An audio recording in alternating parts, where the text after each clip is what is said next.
Hello friends, my name's Luke the Gamer Duke. I enjoy playing, dissecting, and talking about video games. Today I want to talk about a brand new ARPG that just released in early access a few weeks ago and is taking the world by storm.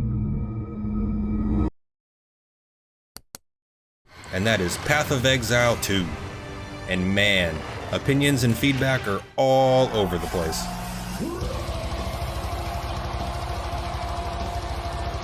As for me, I've been trying to keep an open mind while going through it, and by far and large have been having an absolute blast. I actually had to force myself to stop playing so I could start scripting out my thoughts here. There are some extraordinarily solid design and gameplay mechanic foundations. However, I also think there is some much needed refinement required if I personally am to consider this a long-term replay value game to enjoy for years to come. What are those foundations and refinements? Let's go find out. First off, I want to provide some brief context in that I'm coming at this game as a long-time Diablo 2 player. D3 was too drastic a departure for my tastes, and D4 is dead. I dabbled in PoE1 a bit, but had a difficult time sticking with it. One reason I firmly remember is the skill gem socket system basically killed the overall itemization for me. So I've been looking forward to PoE2 like a kid on Christmas.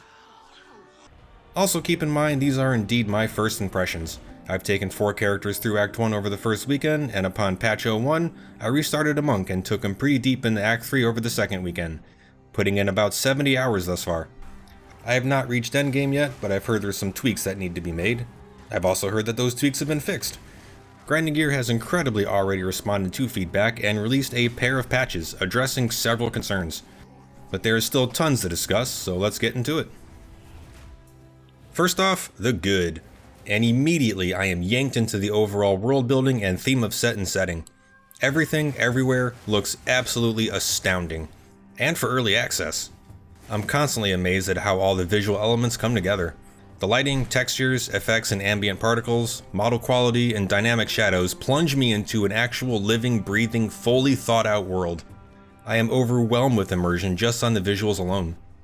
I can make a whole video discussing the amount of details included, from the light and reflections on the water, wheat fields in the farmlands, mana halo over characters when trying to use a skill when you're out of mana, environment triggers and small player interactions, the caravan hobbling and ceiling urns moving, and even health and mana orbs have highlighting effects that follows your mouse and other on-screen effects. And that's not even including all the monster effects and ailments.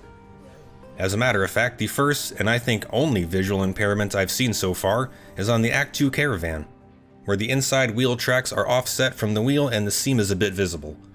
But that's it. Inventory items all look awesome as well. They're clean, crisp, and designed and detailed to an immaculate level. The NPCs, dialogue, and voice acting are all stellar. Dialogue is well written, voice acting is believable and compelling, and all the character portraits actually match their respective 3D models. I'm not too sure in the way of story yet. I've listened to all the dialogue in Act 1, but not much after that, so I'll save the story for a future video. The character animations are basically perfect. Everyone's movements are incredibly smooth, and they nail those principles of animation such as anticipation, follow-through, exaggeration, and arcing, which is animating character movements based on the rules of gravity.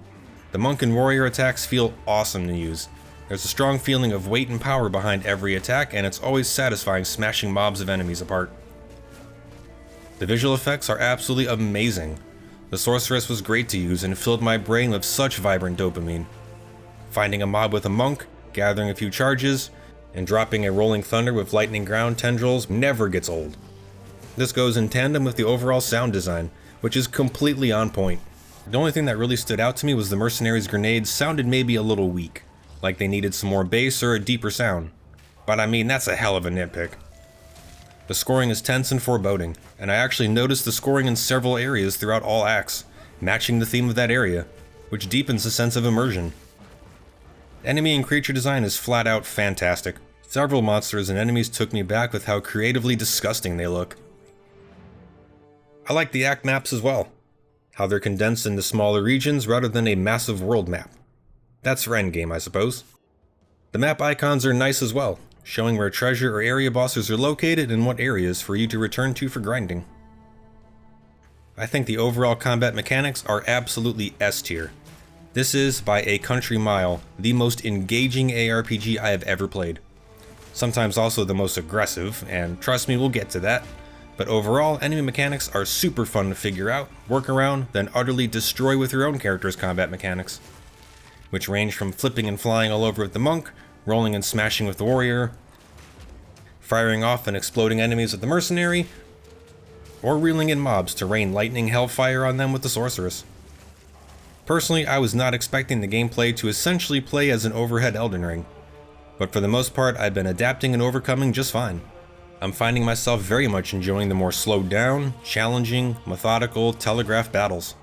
Now this is specifically in regard to animation and enemy combat mechanics, which is to be separated out from a few issues regarding enemy encounters, specifically bosses, coming up shortly. The passive tree is deceptively simple to understand, despite its size. It seems you'll likely be progressing somewhere within your character's given cone of nodes, maybe breaking this way or that way for an extra specialization. But most nodes seem quite straightforward in what they do, with larger nodes being an advanced version of the smaller nodes surrounding it. It doesn't take more than a few minutes of glancing over some of the clusters to get an idea of where you want to go and what will complement your current playstyle. From my experience though, you'll likely want as many life and strength nodes as you can afford to assign, unless you plan on never getting hit. Minion builds. You'll also get specific weapon slot passives which will activate and deactivate based on which weapon slot you have equipped, allowing for a little further focus or customization. Take note that your weapon slot passives are assigned in tandem with your regular passive points, and that you have to have a passive point available in order to assign that weapon slot point. They are not extra points on their own. I did run across a small bug where I can only swap weapons once while the passive tree is open, even barring me from swapping via inventory, which was a bit odd. Path of Exile is the only ARPG I played where skills and characters are not linked to each other, and I do like the way skills are handled here more than PoE1. You find skill gems throughout the world and from quests and assign those gems whatever skill you want, or upgrade a lower level skill up to that gem's level. You can feel free to blast gems on lower skills knowing you won't need to save anything for higher skill levels. Skills are tied to weapon types, which to be honest I'm not 100% sure how I feel about yet. I haven't run into any issues per se, but the initial impressions I had of swapping between two different playstyles on the fly is kinda nuked at the moment, as I was a bit surprised your skill bar does not change with your swap weapon. And with skills tied to weapon types, you're likely going to be sticking with the same type of weapon in both slots, which was a bit of a bummer as I would have liked to have a dagger and shield on my mercenary for getting rushed. You can still pull it off, though you'll likely have to work around some awkward key bindings. Weapon swapping seems set up for metaing out different types of damage with that same weapon type, like having a cold base and lightning base quarterstaff for those respective elemental skills, then setting which slot is to be used for each individual skill. This actually worked just fine in practice with my warrior as I set my heavier attacks to my two-hander and regular attacks to my one-hand and shield, swapping automatically upon using that skill. And if this is their intent, then it's what I'll work with. It just wasn't what I was expecting. The support gems are great so far. You have access to any support gem you want, not just the recommended ones. Be it bigger AoE, more damage, life regen, the list goes on. And once you assign a blank gem, you can add it to whatever supported skill you want. One thing to note is that you can only have one type of support gem per your entire skill list, meaning if you have a adds % cold damage gem on something, you can't add another one to a different skill. I'm assuming this is to prevent stacking potentially OP support gems. Item affixes and crafting is quite straightforward from what I've experienced thus far. Stats are refined, very easy to understand, and most can be lucrative to most characters. The only real pointless affix I've come across so far is light radius. I like having a light radius, as it creates the exact type of ambiance for this type of game. I'm just not sure it needs to be included in an item affix. There are all different types of crafting currency, which turns normals into magicals, magicals into rares, others which add stats to magical and rares, others to remove and replace a random affix, quality shards increase item value, orbs which alter items in random ways, more orbs which add sockets to equipment, and much more. Crafting, though, really isn't so much crafting as it is gambling on a new affix, but so far it's been a fairly positive experience and I've ended up with some awesome equipment from it.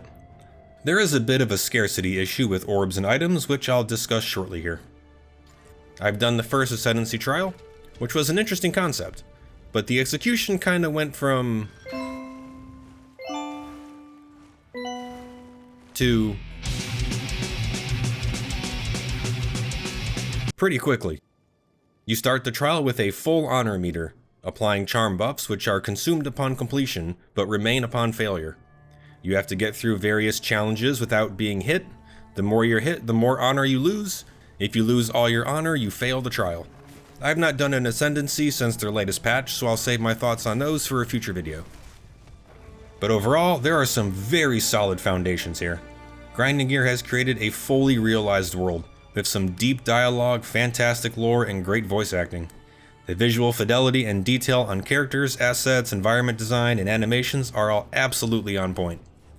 Enemy encounters are insanely addicting, and every area and main boss I come across is interesting, engaging, and puts up an entirely different style of combat. Everything sounds fantastic, from the scoring to the sound effects as well. And all the skills are awesome to use. Granted, some more than others, but I've enjoyed every weapon style thus far. Alright, now to get into some of the aspects I think need a little attention. And these will range from minor UI annoyances to things that borderline made me want to chuck my keyboard out the window. But the good news is I think most everything here are fairly basic tweaks that would not be difficult to do. And some of these are getting or have already been addressed. First, let's touch on a few major aspects everyone has been talking about. Area and map navigation, enemy difficulty, we'll put that in quotes, and item drops and currency. Navigating area maps is absolutely atrocious and was one of the most frustrating parts of my experience. Areas post Act 1 are way too large. Going through the drowned city made me rip my hair out. It'd also be cool if enemies weren't surrounding the checkpoint you respawn at. On the flip side, I can attest that body blocking has been decreased dramatically, which is great. Now, Grinding Gear has addressed the map issue by adding teleport to checkpoints within an area and adding more checkpoints. I ran a small test of this, and jumping around checkpoints is fantastic. However, I do still think maps are too large and could be cut by probably 20%. There is a different issue that can basically nullify checkpoint teleports as well as irritates me to no end. That is map resets. I'm not sure what the trigger is, as some areas in my test did not reset, like Grellwood, but others did, like the Red Veil. Resetting maps also resets your checkpoint findings, meaning you have to re-explore the entire area if it gets reset. I'm of the opinion maps should not reset until you log out of your character. Respawning in an area resets the enemies without the map resetting, so I imagine these are separate triggers. I would really like for this to change. Another thing that would be great is that the map's icons for the next areas, checkpoints, and so forth appear from a further proximity on your minimap than what you naturally explore. There's been a few times where natural exploration has taken me straight past a checkpoint or the next area and have to walk all the way across the map to find it. I'm also not sure if this is a PoE thing or a bug, but there's been a few times where my town portal has completely disappeared. This is not cool. Having to retraverse an entire area because my TP vanished and the map reset made me want to. Town portals should stay active until you drop a new one. The lack of item drops have been addressed and will definitely tie into some of the enemy issues I have. But first I want to talk about the enemy difficulty. Some of these boss fights are straight up Elden Ring style endurance matches and are probably going to be an adapt or quit moment for a lot of people. Luckily, I enjoyed Elden Ring, and so far at least am adapting and overcoming to most of these mechanics. Though if you're someone who does not like or might have trouble adapting to this Souls style of gameplay, you might be more on the quit side. However, at no point in Act 1, except for maybe the Count, should any single boss be able to one-shot you or drop you to minimal health, let alone the first normal enemies in the game. Deeper into the game, I can understand some bosses having a mechanic or two that do this, but most every single boss has a one-shot mechanic or multiple, and several area enemies can completely nuke you as well. This, in tandem with the insane amount of sponge they have, can make for some obnoxious boss battles which can easily last 15 minutes or more. Not to mention all the other environment obstacles, enemies engaging at random times, and other debuffs to avoid. I can't express the amount of rage I felt getting the Act 2 main boss so low on health, then dying because my flask ran out recovering from all the insane damage-dealing obstacles during this endurance match. I'm also personally just not a fan of full life regens. I understand they transformed, but still, I see this as a bit of a cop-out. They should regen up to 3/4 of health at maximum. Also, when random enemies enter the fray, I think it should be mostly as a separate event, as the point seems to be an opportunity to replenish your flasks, not diminish them further. Now again, I enjoy the boss mechanics very much. I also like how the more damage they take, they'll start doing heavier attacks. And their attacks are generally telegraphed quite well. You can usually see what's coming. I enjoy the challenge. I enjoy overcoming that challenge. And it's quite rewarding getting a boss down to a sliver of health while proclaiming, "Bitch, I got you this time." However, it can also become incredibly frustrating and time-consuming by the 4th or 5th attempt, especially from things you feel you couldn't avoid. A few times I didn't even want to try again. It also seems like every boss, when they get to about a 5th of their health remaining, will basically start spamming all their heavy attacks, leaving very little opportunity to comfortably jump in. Draven from the Tombs of Act 1 summon Ascendancy's attack literally every 10 seconds, which are basically one-shotters.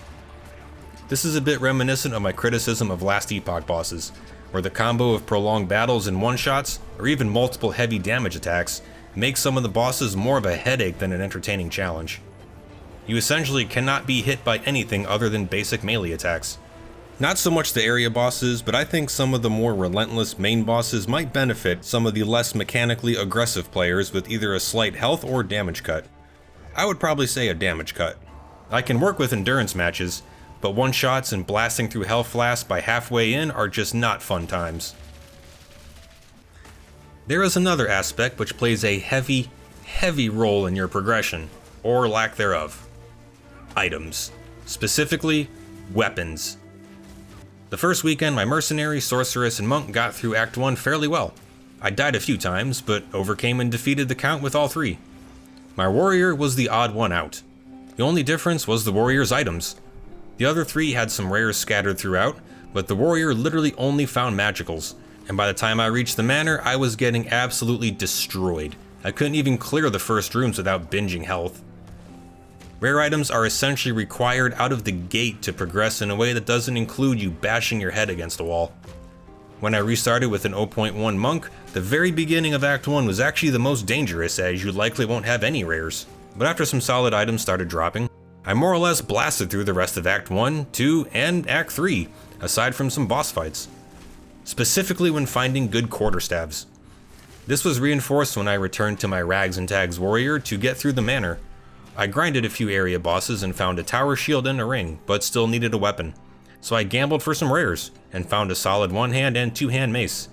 Then proceeded to basically walk through the manor and destroyed the count. Due to the enemy's jacked up health, rare weapons which are on par for the area seem all but required to get through that area. Grinding Gear seems to have mitigated some of this issue by granting rares much earlier, which is a great alternative from being told to cut down the mightiest tree in the forest with a herring. We shall do no such thing. Oh, please. It can't be done. Personally though, I think a better decision would have been to scale back specifically Act 1's enemy damage and health to make magicals more viable.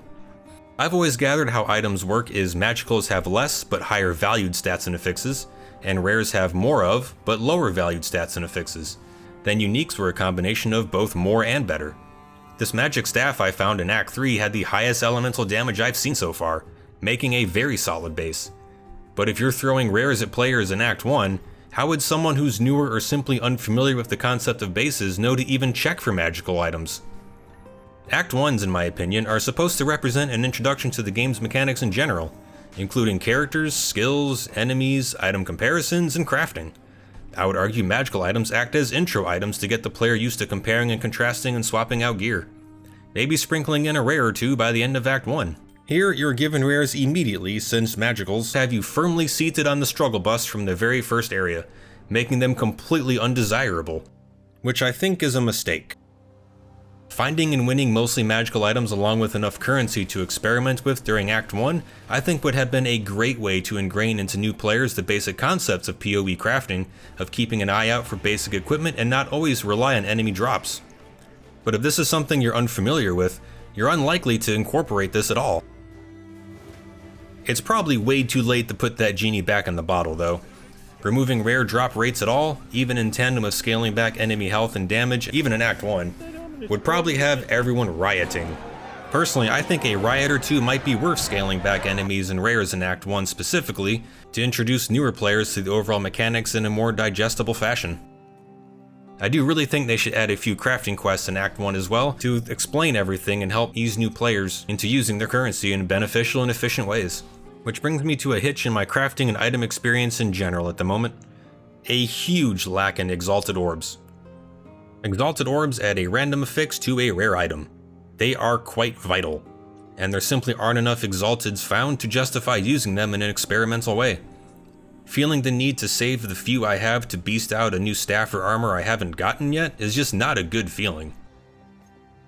It really eliminates experimenting on gear at the shop or when gambling when drops are lacking. I think they really need to increase Exalted drop rates, or make it so where a stack of 30 augmentation orbs, or whatever value makes sense, creates an Exalted orb.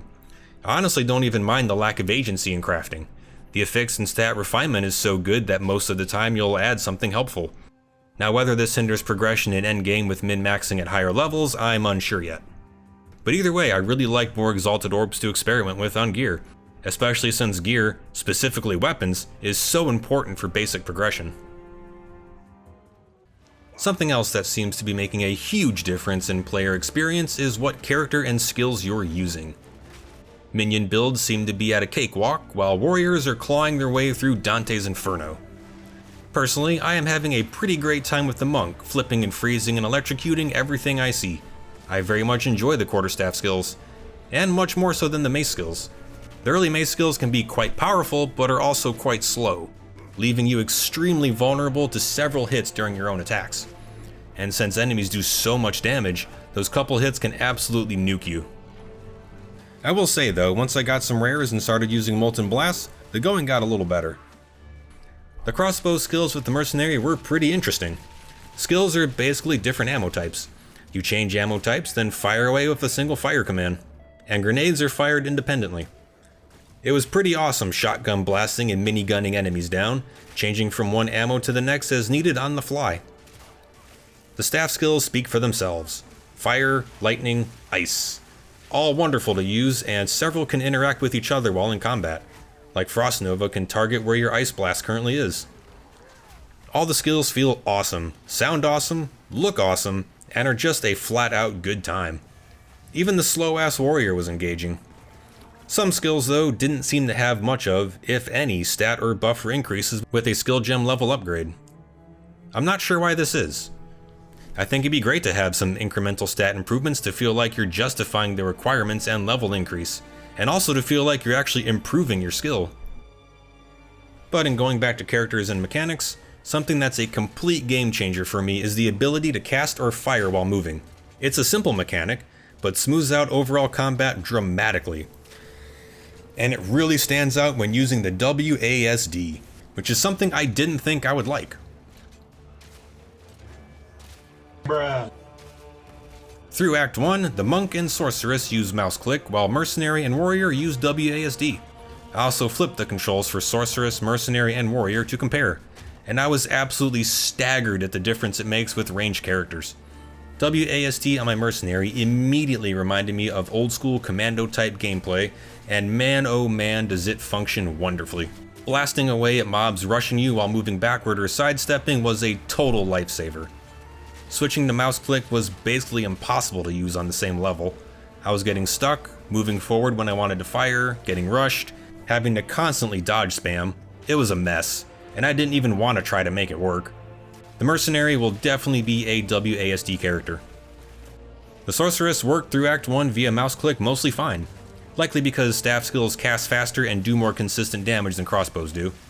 But when I changed over to WASD, there was a noticeable element of control I simply didn't have with mouse clicks. Casting while moving backward was great and eliminated a good portion of dodge spamming. And since some skills, like Ember Fusillade, fires off where you're looking, I was able to fire at enemies while moving away or changing direction. The Sorceress will probably use WASD from here on out as well. The Warrior with the same WASD was fine for a bit, until I needed to incorporate most or all of my skill bar with more difficult engagements. requiring my left fingers to be responsible for moving, skilling, and flasking in high-stakes, high-stress situations sometimes led to misclicks or slower reaction times, which can make all the difference.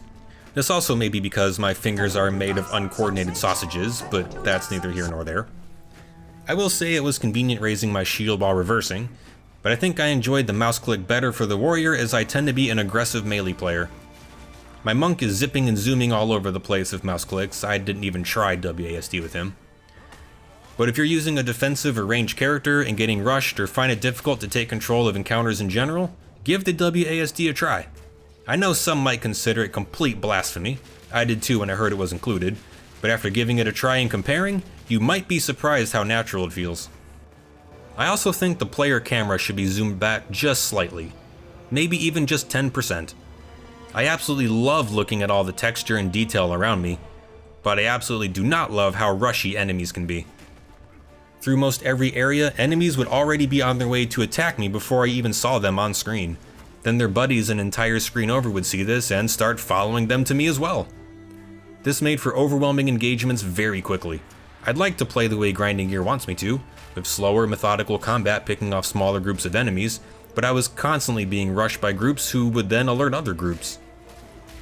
I was unable to single out smaller chunks, leading the mercenary and warrior to be on the back foot for several of my encounters as I simply couldn't stand toe-to-toe. There were also times missiles and castings were fired at me from off-screen.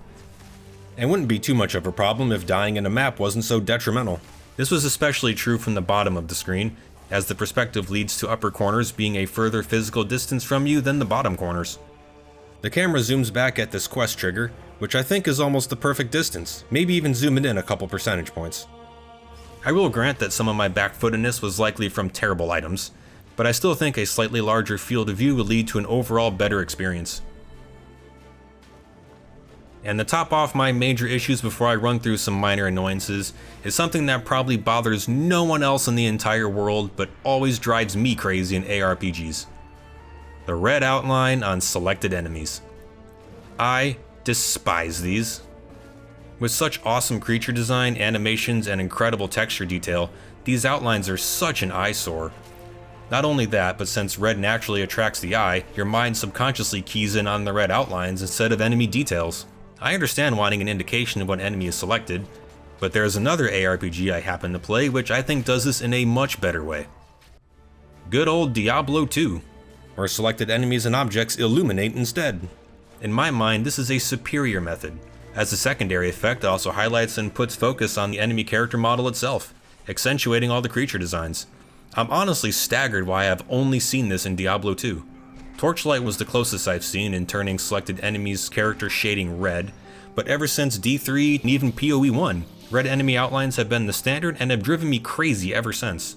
I'm unsure if this would simply be an engine tweak or swapping an effect or something more technical, but I would love it if Grinding Gear could experiment with different hues or styles, even the illumination style.